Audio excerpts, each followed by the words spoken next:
Nous en venons au 737. Monsieur Grand-Guillaume. Oui, Madame la Présidente, Monsieur le Ministre, il s'agit donc des auto-entrepreneurs et de la cotisation foncière des entreprises.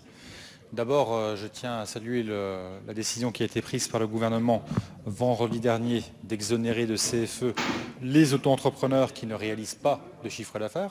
Ça, c'est une décision importante puisqu'elle concerne un peu plus de 110 000 auto-entrepreneurs.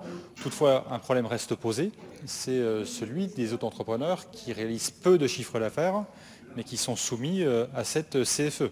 Pour exemple, un auto-entrepreneur qui va réaliser 500 € de chiffre d'affaires en activité complémentaire d'une activité salariée va payer près de 160 € de CFE, soit une taxe qui représente près de 30% du chiffre d'affaires réalisé, ce qui est énorme et donc très conséquent.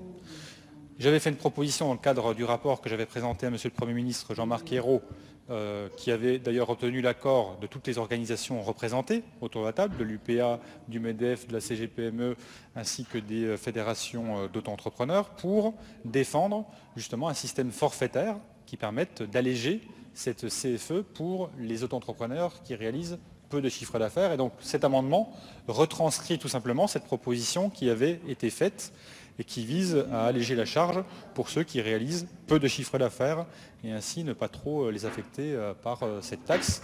Et je rappellerai qu'il y a 2600 manières différentes d'imposer cette taxe en fonction des intercommunalités et que le régime d'auto-entrepreneur à la base est simple et qui sera encore plus simplifié à partir du 1er janvier 2015.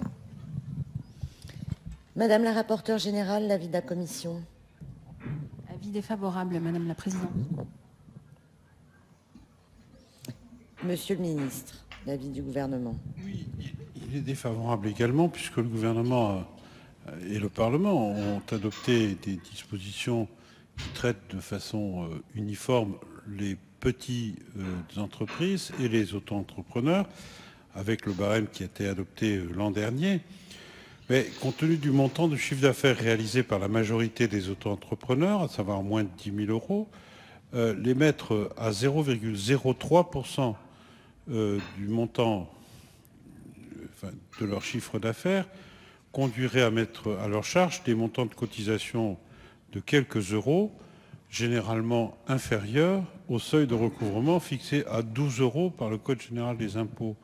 Donc je crois qu'il y aurait là une certaine contradiction et d'autre part, cela pourrait créer une rupture d'égalité devant l'impôt puisque les entrepreneurs réalisant des montants de chiffre d'affaires équivalents à ceux des auto-entrepreneurs mais n'ayant pas opté pour le régime micro-social seraient redevables, eux, d'une cotisation foncière plus importante, calculée différemment.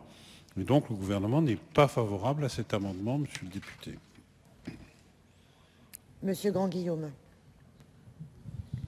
J'entends que le gouvernement ne soit pas favorable à cette proposition. Je vous indique, Monsieur le Ministre, qu'un décret est bloqué depuis de nombreux mois et qu'il nécessite une seule signature supplémentaire pour permettre 20 millions € d'économies à l'État, puisque vous le savez, aujourd'hui, les auto-entrepreneurs qui ne réalisent pas de chiffre d'affaires bénéficient des indemnités journalières, ce qui n'est pas normal, puisque zéro charge devrait correspondre à zéro droit. Et donc il suffirait de signer ce décret pour générer 20 millions € d'économies et ainsi alléger la charge des très petites entreprises, notamment des micro-entreprises. J'entends donc qu'il n'y a pas d'évolution possible, c'est bien dommage, parce que cela aurait allégé la charge de ceux qui travaillent, justement, qui font des efforts et qui, dans le même temps, sont frappés par une taxe importante.